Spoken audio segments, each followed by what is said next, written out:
नमस्कार, स्वागत है आप सभी का ग्रैंड न्यूज में। शहर की तमाम छोटी बड़ी खबरों के साथ मैं आयुषी। चलिए रुक करते हैं आज की हेडलाइंस की ओर। जिले के ग्रामीण क्षेत्रों में नहीं सुलझ रही समस्याएं, कलेक्टर जनदर्शन में फरियादियों की लग रही लंबी कतार।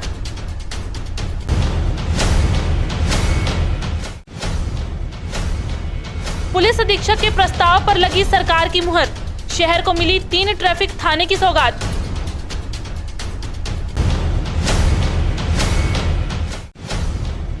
एससीआर जोन के लापरवाह अधिकारी ट्रेनों की स्थिति में नहीं ला पा रहे सुधार, ट्रेनों की लेट लतीफी और कैंसिल होने से यात्री हो रहे हलाकान। और शिक्षकों की कमी से जूझ रहे स्कूल, बच्चे टाइम पास करने पर मजबूर। कलेक्टर की फटकार के बाद भी शिक्षा विभाग के अधिकारी कुंभकर्णी नींद में। बिलासपुर की तमाम खबरों व गतिविधियों को जानने के लिए हमारे ग्रैंड न्यूज चैनल के यूट्यूब व फेसबुक को सब्सक्राइब, लाइक, फॉलो और शेयर जरूर करें। और चलिए खबरों में बढ़ते हैं आगे। जनदर्शन कार्यक्रम में पक्षकारों के छोटे मोटे काम तुरंत होने के कारण जनदर्शन कार्यक्रम में मुलाकात की लाइन लंबी होती जा रही है। इनमें ऐसे लोग भी शामिल हैं जो बैसाखी के सहारे चल फिर पाते हैं। इनमें वह भी शामिल है जो अपनी उम्र का आखिरी पड़ाव झेल रहे हैं। इनमें से ज्यादातर लोगों को अटल आवास चाहिए। जनदर्शन में समस्याएं सुनकर उनके निराकरण के निर्देश दिए गए। कलेक्टर के जनदर्शन कार्यक्रम में मुलाकातियों की संख्या दिनों दिन बढ़ती जा रही है, जिसके कारण उनकी लाइनें भी लंबी हो रही हैं। इनमें वे भी पक्षकार हैं जो चल फिर नहीं पाते, कई तो उम्र दराज हो चुके हैं। इनमें ज़मीन से लेकर पारिवारिक झगड़े, नामांतरण, राशन कार्ड, मुआवजा तथा अटल आवास के प्रकरण शामिल हैं। मेरी दादी है, 93 साल की है, नाम उनका फूलबल साहू, और कलेक्टर साहब से मिलने के लिए आए थे। इंदिरा आवास के यहाँ मैं आपका काम सीपत क्षेत्र के ग्राम गुड़ी की 91 वर्षीय वृद्धा को उसकी नातिन अटल आवास मांगने के लिए लेकर पहुंची है। उसके बेटों ने उसे घर से निकाल दिया है, जिसके कारण वृद्धावस्था में वह बेसहारा हो गई है। ज़्यादातर दिव्यांग अटल आवास की मांग को लेकर पहुंचे हैं। मंगलवार को जनदर्शन कार्यक्रम में सैकड़ों लोग अपनी अपनी समस्याओं के निराकरण की उम्मीद में पहुंचे थे, जिसके कारण कलेक्ट्रेट में पक्षकारों की भारी भीड़ रही। कैमरा सहयोगी राहुल सिंह के साथ किशोर श्रीवास्तव, ग्रैंड न्यूज, बिलासपुर। मंगलवार की दोपहर पुलिस कप्तान संतोष सिंह ने शहर समेत ग्रामीण देहात में थाना प्रभारी कार्यक्षेत्र में बदलाव करते हुए नई तैनाती जारी की है। इस सूची में दर्जन भर से अधिक अधिकारी प्रभावित हुए हैं। वहीं अपने विवादित क्रियाकलाप के चलते लाइन अटैच किए गए तो 2 निरीक्षकों को भी अभयदान देते हुए थाने का प्रभार सौंपा गया है।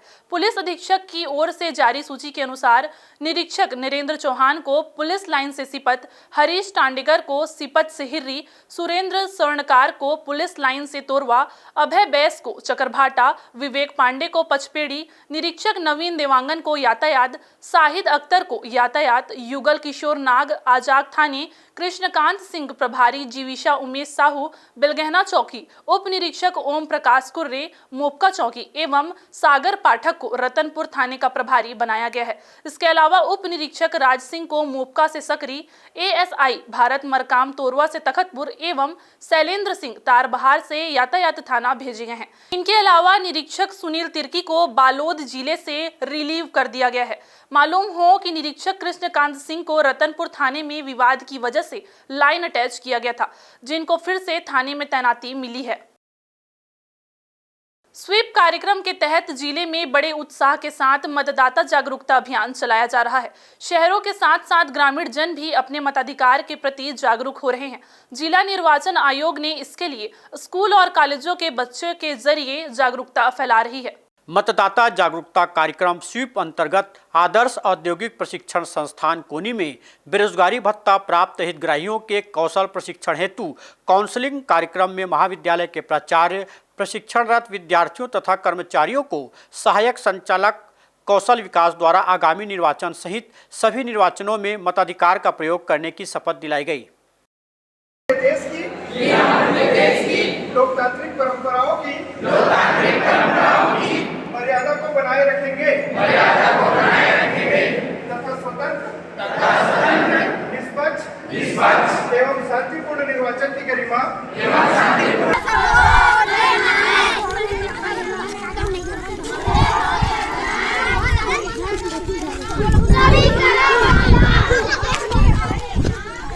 आगामी छत्तीसगढ़ विधानसभा चुनाव को ध्यान में रखते हुए अटल बिहारी वाजपेयी विश्वविद्यालय शिक्षण विभाग के बच्चों ने भी मतदाता शपथ ली।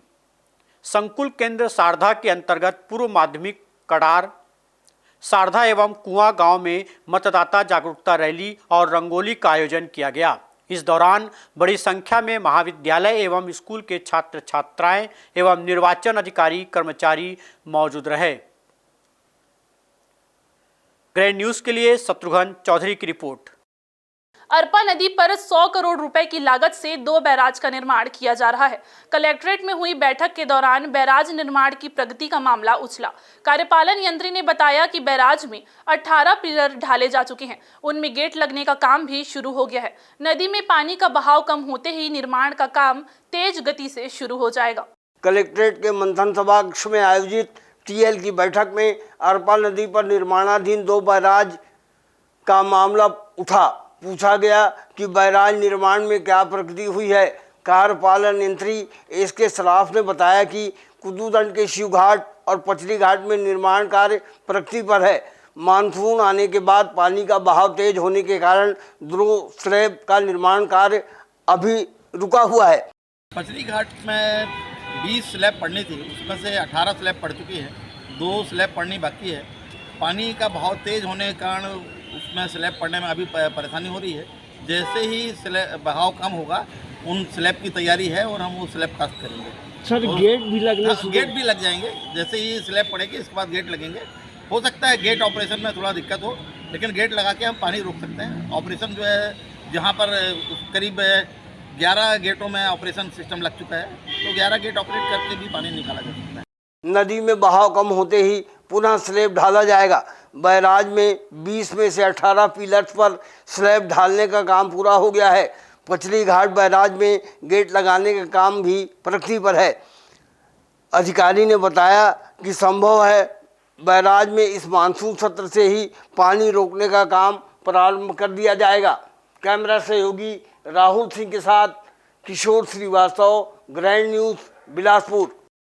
जिले के 3 दर्जन जर्जर स्कूलों की मरम्मत के लिए राज्य सरकार ने 28 करोड़ दिए हैं। मरम्मत का काम ग्रामीण यांत्रिकी सेवा को दिया गया है, लेकिन बरसात से पहले स्कूलों की मरम्मत का काम पूरा नहीं हो पाया है, जिसके कारण स्कूलों में पढ़ाई शुरू नहीं हो सकी है। कलेक्टर सौरभ कुमार ने अफसरों को खूब फटकार लगाई है। शिक्षा सत्र शुरू होने के बाद भी स्कूलों की मरम्मत नहीं किए जाने पर कलेक्टर सौरभ कुमार ने अफसरों को आड़े हाथों लिया। उन्होंने ग्रामीण यांत्रिकी विभाग के कार्यपालन अभियंता से पूछा तो अधिकारी को जवाब देते नहीं बना। पता चला है कि राज्य सरकार ने स्कूलों की मरम्मत के लिए 28 करोड़ रुपए दिए हैं, जिसमें ज़्यादातर स्कूलों की मरम्मत काम का ठेका भी हो गया है और वर्क ऑर्डर जारी कर दिया गया है। लेकिन असल समस्या यह है कि सांसद विधायकों से अभी भी स्कूल मरम्मत के लिए प्रस्ताव मिल रहे हैं। माननीय मुख्यमंत्री जी अंतर्गत स्कूल जतन योजना में जिले को करीब 28 करोड़ रुपए की स्वीकृति प्राप्त हुई है। इसके जो मरम्मत के कार्य हैं उन सभी का वर्क ऑर्डर किया जा चुका है। जो नवीन निर्माण है उनमें थोड़ी देरी लगने की संभावना है, क्योंकि कई जगह अतिरिक्त कक्ष भी स्वीकृत हुए हैं बच्चों की मांग और जो अवेलेबल स्पेस है उसको देखते हुए। मरम्मत अपन कोशिश कर रहे हैं कि इस महीने के अंत तक कम्प्लीट हो। इससे पहले समय सीमा की बैठक में अफसरों से पूछा कि छात्र छात्राएं टूटे फूटे स्कूलों में पढ़ाई कैसे करेंगे। इसका अफसरों को जवाब नहीं सूझा। कलेक्टर ने अफसरों को चेताया कि हर हाल में 1 महीने के भीतर स्कूलों की मरम्मत का काम पूरा हो जाना चाहिए। बैठक में सभी विभागों के आला अफसर मौजूद थे। कैमरा सहयोगी राहुल सिंह के साथ किशोर श्रीवास्तव, ग्रैंड न्यूज, बिलासपुर। फिलहाल वक्त हो चला एक छोटे से ब्रेक का। ब्रेक के बाद हम जल्द हाजिर होंगे, तब तक के लिए बने रहिए ग्रैंड न्यूज के साथ।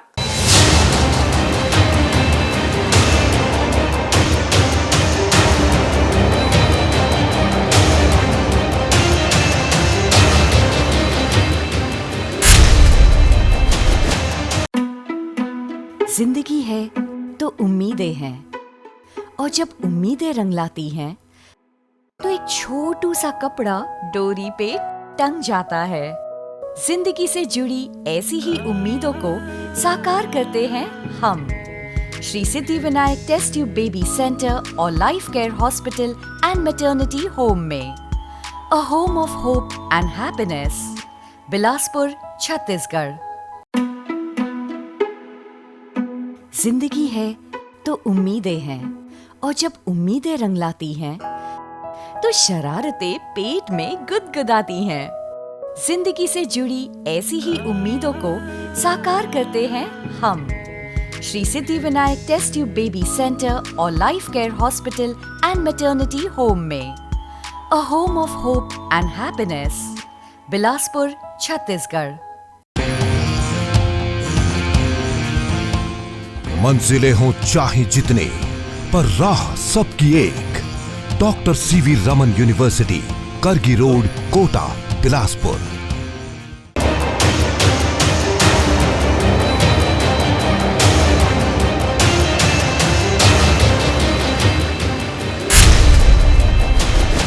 ब्रेक के बाद आपका स्वागत है।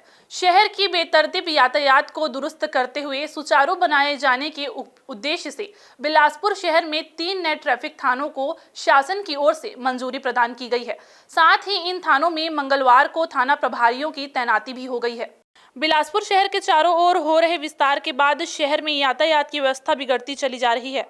इसके चलते जाम व सड़क दुर्घटनाओं के मामले में भी इजाफा हुआ है। इस अव्यवस्था को दूर करने के लिए पुलिस एवं नगर निगम प्रशासन द्वारा कई प्रयास किए जा रहे हैं। इसी के तहत अतिक्रमण हटाने की कार्यवाही भी की जाती रही है।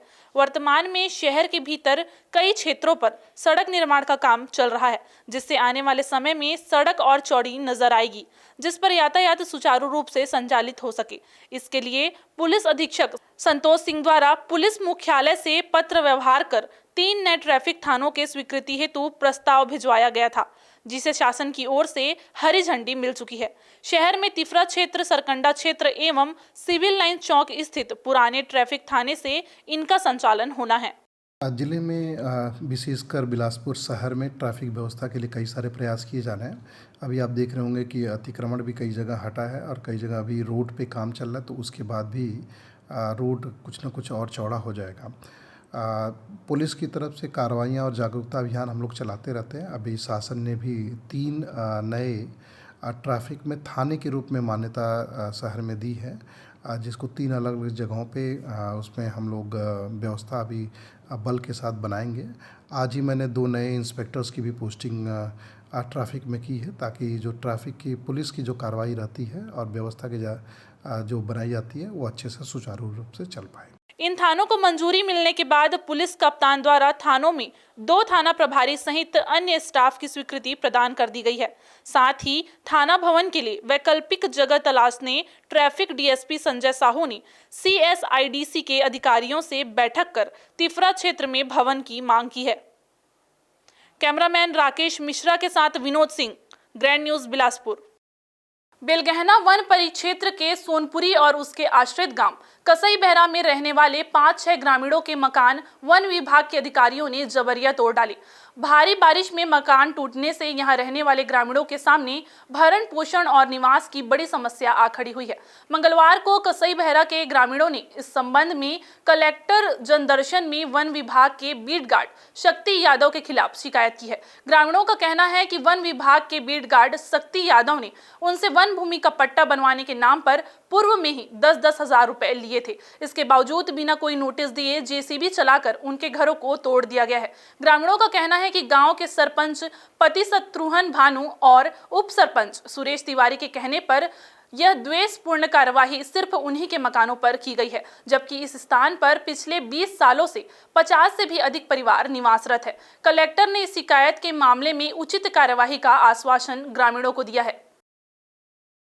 25-40 किसान बसे हुए 1065 कक्ष क्रमांक 1065 पे 40-50 किसान लोग हम लोग वन भूमि में काबिज हैं और वहीं रहकर अब खेती बाड़ी का काम करते हैं और उसी खेती बाड़ी से अपने परिवार का लालन पालन करते हैं सभी। तो गांव के सरपंच पति शत्रुघ्न भानु, उप सरपंच सुरेश तिवारी और बीट गार्ड शक्ति यादव द्वारा साजिश करके हम 5 लोगों का ही घर तोड़ा गया है। अब बाकी परिवार लोगों का घर सलामत है और वो लोग अपना खेती बाड़ी कर रहे हैं। व्यक्तिगत दुश्मनी, आपसी दुश्मनी के चलते हमारा ही घर तोड़ा गया है। भाई न्याय हो तो सबके साथ एक न्याय हो, सभी का घर टूटना चाहिए था। उसी कक्ष क्रमांक में बाकी लोग बसे हुए हैं, उनका कोई नहीं घर तोड़ा गया। 40-50 साल से वहाँ पर हम लोग निरंतर काबिज हैं और वहाँ पर खेती किसानी करते हुए अपने परिवार के साथ रहते हैं। मेरा माता पिता बाल बच्चे सब हैं। 8 तारीख को जब हम आने खाना खा करके आराम कर रहे थे 11-12 बजे के टाइम में, तो उसी समय अचानक बिना सूचना के राजीव महाराज, उप सरपंच और सरपंच शत्रुघ्न भानु और बीट गार्ड आने शक्ति यादव आए और हमारे बाल बच्चे को आने घर से बाहर निकाल दिया सर। और मेरे को जो है आने मारा है और मेरे पत्नी को जो है आने बाल को जीत करके बाहर निकाल दिया और बच्चे को फेंक दिया और घर द्वार को आने पुराने टोर के तिड़ी कर दिया साहब। तो कितने लोगों का घर तोड़ा गया है? सिर्फ 5 लोगों का घर तोड़ा गया साहब। और लोग काबिज है, उन लोगों को आने कुछ नहीं किया है। शहरी सीमा से लगे क्षेत्रों में इन दिनों अवैध प्लाटिंग की बाढ़ आ गई है। हेमूनगर, शांतिनगर, चुचुहियापारा क्षेत्रों में तो रेलवे की जमीन को ही काटकर बेचा जा रहा है। शांतिनगर कॉलोनी का कुछ क्षेत्र नगर निगम में और कुछ क्षेत्र ग्राम पंचायत महमंद एवं रेलवे की सीमा में आता है। निगम एवं रेलवे अधिकारियों की मिलीभगत से इन क्षेत्रों में धड़ल्ले से अवैध प्लाटिंग की जा रही है एवं मकान भी बनाए जा रहे हैं। बड़ी बात यह है कि यह रेलवे की जमीन है जिस पर निर्माण चल रहा है। उससे भी बड़ी बात यह है कि यहाँ से हाइपर टेंशन तार गुजरता है। उच्च क्षमता वाले करंट के नीचे प्लाटिंग और भवन निर्माण चल रहा है, जिससे इन क्षेत्रों में करंट का खतरा हमेशा बना रहेगा। लोगों की जान माल की हानि हो सकती है। समय रहते इस ओर निगम, ग्राम पंचायत और रेलवे प्रशासन को ध्यान देते हुए अवैध प्लाटिंग रोकने की दिशा में काम करना होगा। रेल रायपुर रेंज अंतर्गत रेलवे स्टेशनों में संचालित जीआरपी थाने और चौकी के कार्य के लिए अतिरिक्त बल उपलब्ध कराया गया है। अतिरिक्त बल मिलने से जीआरपी पुलिस को कामकाज में अधिक बल मिलेगा। इसी तरह जीआरपी बिलासपुर को भी 16 नए महिला व पुलिस बल की सौगात मिली है। बल के अभाव में लंबे समय से रेल रायपुर रेंज के जीआरपी पुलिस का कामकाज बहुत ज्यादा प्रभावित हो रहा था। एक तो बल की कमी, उस पर बढ़ते अपराध के ग्राफ पर अंकुश लगाने के लिए एंटी क्राइम जैसे विशेष टीम का गठन हो जाने के बाद बल की और ज्यादा कमी हो गई थी। अन्य जीआरपी थानों के अलावा बिलासपुर जीआरपी थाने का भी आलम कुछ इसी तरह का था, जिसे बिलासपुर जोनल स्टेशन के बाद उसलापुर रेलवे स्टेशन की भी जिम्मेदारी मिल गई थी। इसके मद्देनजर जीआरपी पुलिस की ओर से 50 से अधिक बल की मांग की गई थी। बावजूद इसके ऊंट के मुंह में जीरा समान शासकीय रेल पुलिस इकाई रायपुर द्वारा बिलासपुर जीआरपी को केवल 16 महिला व पुरुष बल ही दिया गया है। जानकारी मिली कि ट्रेनिंग के बाद कुछ दिन पहले जीआरपी बिलासपुर को 10 पुरुष बल दिए गए थे। उसके बाद मंगलवार 11 जुलाई को 6 महिला बल उपलब्ध कराया गया। सभी ट्रेनिंग खत्म कर मंगलवार को अपनी आमद देने जीआरपी बिलासपुर पहुंचे। जानकारी यह भी मिली कि जीआरपी बिलासपुर में थाना प्रभारी व 6 एएसआई सहित कुल 83 अधिकारियों से लेकर कर्मचारियों की तैनाती होनी है, लेकिन वर्तमान में केवल 35 अधिकारी व कर्मचारी यहां तैनात है। बहरहाल कल तक जो जीआरपी थाना खाली नजर आता था, अब यहां कम से कम अतिरिक्त बल तो नजर आ रहे हैं। भले ही यह ऊंट के मुंह में जीरा समान है, लेकिन कम से कम इनके आ जाने से जीआरपी पुलिस के कामकाज जो प्रभावित हो रहे थे वो अब नहीं होंगे। कैमरामैन गोपाल मौर्य के साथ मोहम्मद नासिर, ग्रैंड न्यूज बिलासपुर। फिर से वक्त हो चला एक छोटे से ब्रेक का। ब्रेक के बाद हम जल्द हाजिर होंगे, तब तक के लिए बने रहिए ग्रैंड न्यूज के साथ।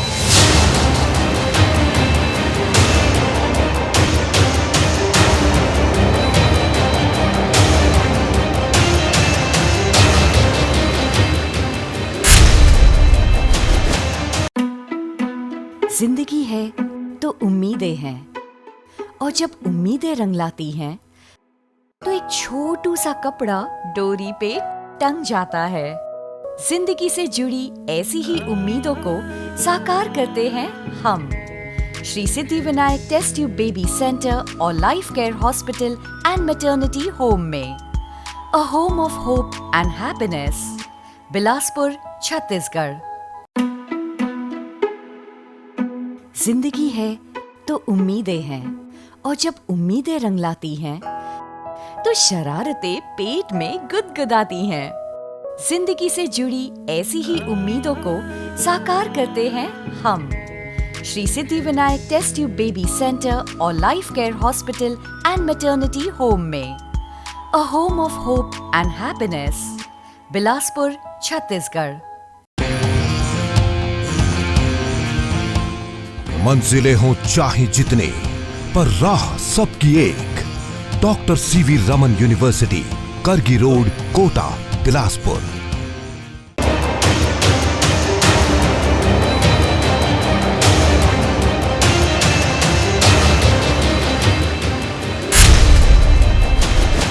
ब्रेक के बाद आपका फिर से स्वागत है। कोरोना काल के बाद से सवारी ट्रेनों का बेपटरी होने का सिलसिला थम नहीं रहा है।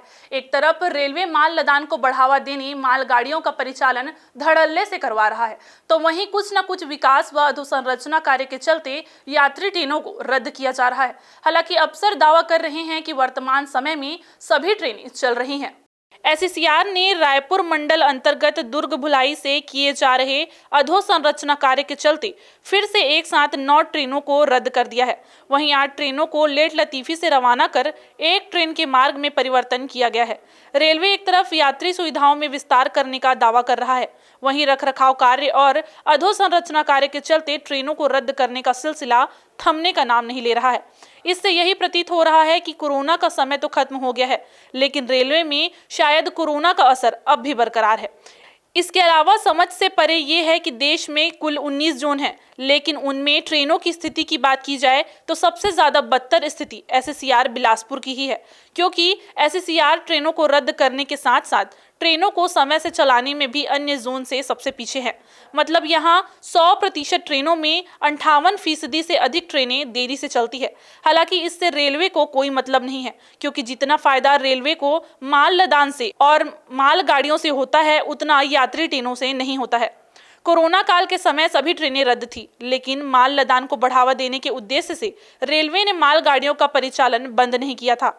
हालांकि जब कोरोना से स्थिति सामान्य हुई तब बेपटरी ट्रेनें धीरे धीरे पटरी पर आने लगी, लेकिन स्थिति सामान्य होने के बाद से रेलवे ने यात्री सुविधा के नाम पर ट्रेनें रद्द कर और ट्रेनों का घंटों विलंब से परिचालन करवाकर प्रदेशवासियों के साथ केवल छल ही किया है।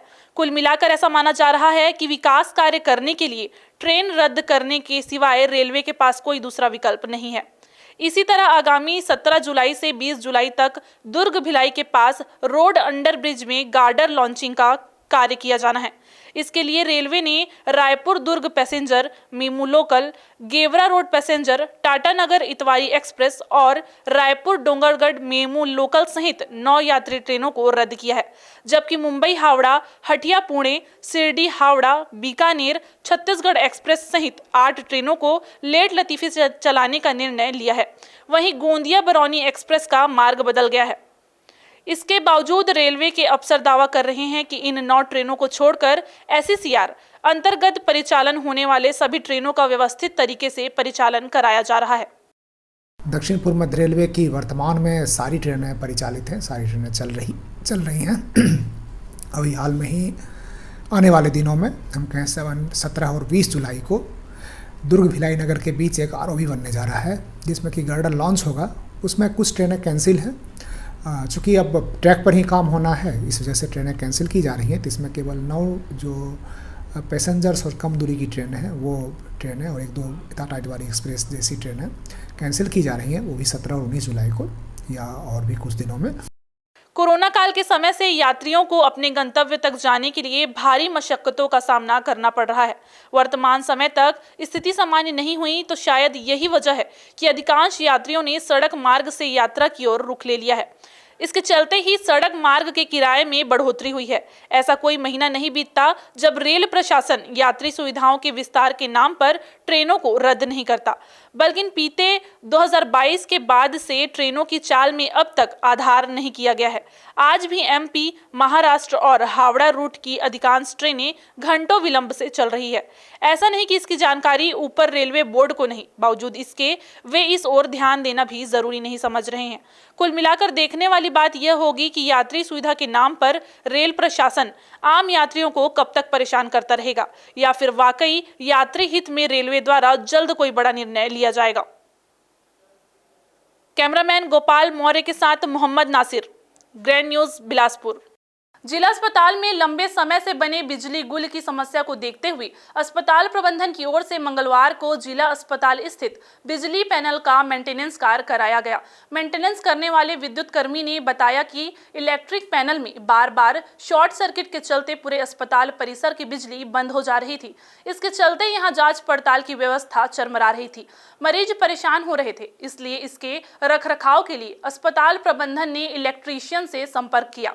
बताया जा रहा है कि पैनल में लगे fuse, grip, wire short circuit के चलते खराब हो गए थे, इसलिए सभी को बदला जा रहा है। फिलहाल उम्मीद जताई जा रही है कि रखरखाव कार्य होने के बाद यहां बिजली गुल की समस्याओं से मरीजों व चिकित्सकों को निजात मिल सकेगा।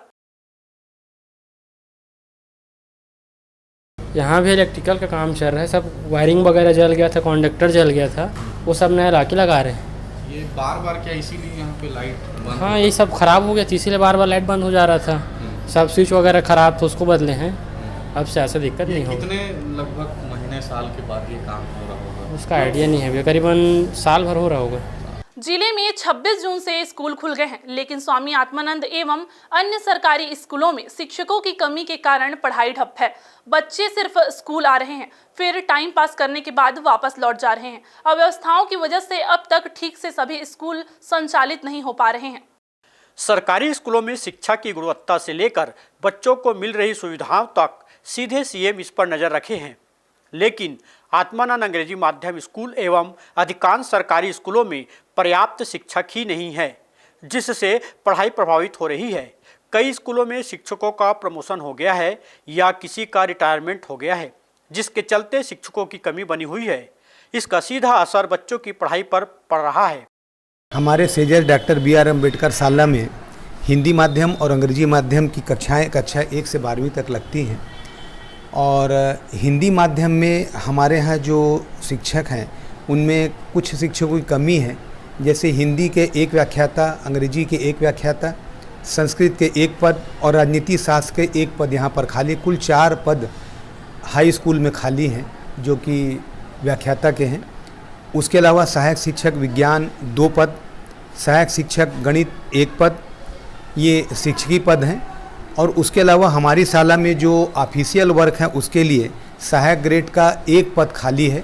अधिकारियों का दावा है कि स्कूल में पर्याप्त संसाधन और शिक्षकों की व्यवस्था की गई है, लेकिन जमीनी हकीकत यह है कि Atmanand multipurpose, Ambedkar higher secondary, Sheikh Gaffar Tarbahar जैसे स्कूल तक में अंग्रेजी माध्यम की कक्षाएं नहीं लग रही हैं, क्योंकि पर्याप्त शिक्षक नहीं हैं।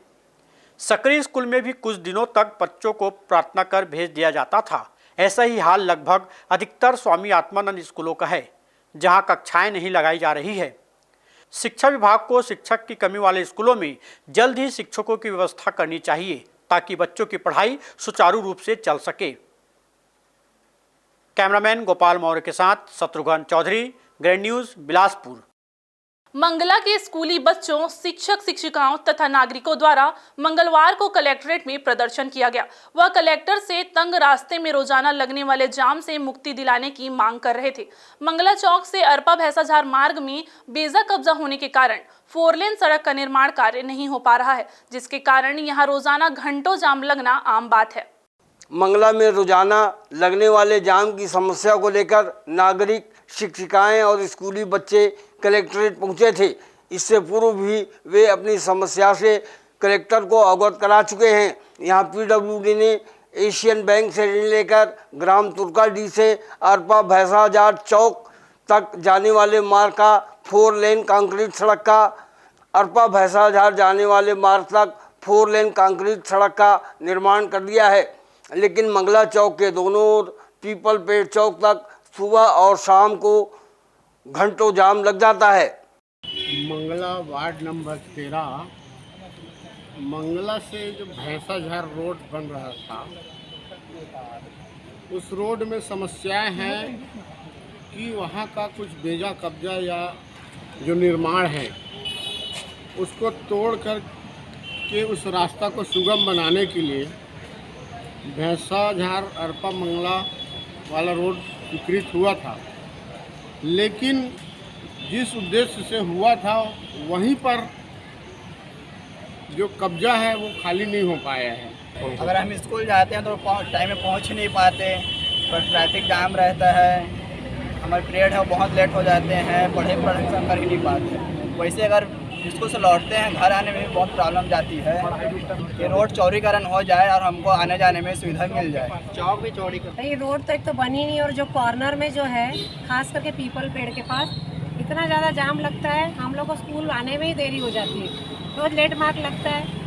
कलेक्टर साहब से यही बोलेंगे कि वो रोड बना दे कम से कम, और इतने ज़्यादा गड्ढे थोड़ा चौड़ीकरण कर दे उसका, तो वहाँ हमको सुविधा हो जाएगी। हम लोग भी जो वहाँ रहते हैं हमको भी आने जाने में बहुत ज़्यादा तकलीफ होती है, हम लोग आधा घंटा जाम में खड़े रहते हैं, बच्चे भी रोज़ लेट हो रहे हैं और सारे स्कूलों में यही प्रॉब्लम है। सबसे पहली बात तो सड़कें बहुत सकरी हैं और सड़कें जो है वो ठीक भी नहीं है, वहाँ बहुत सारे गड्ढे भी हो गए हैं, और चूँकि वो एक तरह से व्यावसायिक केंद्र बनता जा रहा है, दुकानें बढ़ रही हैं, लोगों की भीड़ बढ़ते जा रही है, वहाँ कॉलोनियाँ बढ़ रही हैं तो गाड़ियाँ भी बढ़ते जा रही हैं। बच्चों की सबसे ज़्यादा भय की बात होती है बच्चों के साथ, क्योंकि दुर्घटना का भी भय होता जा रहा है। बच्चे समय पर स्कूल जाने के लिए गाड़ियाँ तेज चलाते हैं और इसके साथ इतनी भीड़ रहती है वो पहुँच नहीं पाते। हम लोगों के साथ भी यही समस्या आ रही है, बड़े बड़े जाम लग रहे हैं। राजस्व अधिकारियों द्वारा बेजा कब्जा नहीं हटाने के कारण सड़क निर्माण का काम आगे नहीं बढ़ पा रहा है। बीते दशक में मंगला क्षेत्र में लगभग 1 दर्जन आवासीय कॉलोनियां तथा इतनी ही स्कूलें खुल गई हैं। यातायात के दबाव के कारण सिंगल रोड रोजाना जाम हो जाता है, जिसके कारण स्कूली बच्चे बसों में ही फंस कर रह जाते हैं। कैमरा सहयोगी राहुल सिंह के साथ किशोर श्रीवास्तव, ग्रैंड न्यूज़ बिलासपुर। आज के बुलेटिन में बस इतना ही। अगले बुलेटिन में फिर होगी आपसे मुलाकात। तब तक के लिए पूरी टीम के साथ आयुषी को दीजिए विदा। नमस्कार।